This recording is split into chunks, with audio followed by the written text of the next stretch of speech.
If உங்களுக்கு ஒரு chance எப்படியோ எனக்கும் அமைஞ்சுன்னா டூ ட்ரை. ஓகே, அது இட்ஸ் நாட் லைக் அடிக்ட். இது அடிக்ட் ஆகுமான்னு கேட்டால் எஸ் அடிக்ட். இருந்தால் போகிறார் அடுத்தவர். ஓடாத ப்ரோ. இவர் அதில் இன்னொரு கலர்.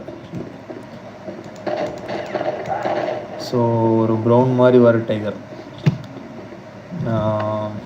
யா, ஸோ நம்ம பேசிகிட்டு இருந்ததை அப்புறம் கண்டினியூ பண்ணுவோம். ஸோ இது அவரோட ஜோடி. இது ஆண் டைகர், அது பெண் டைகரா? நல்லா இருக்குல்ல கைஸ்? ஸோ இதுதான்.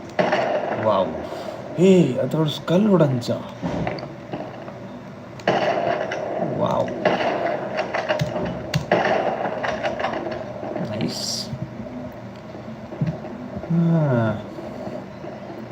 சரி, ஓகே. இப்போ வேறு நைட் ஆக போகுது.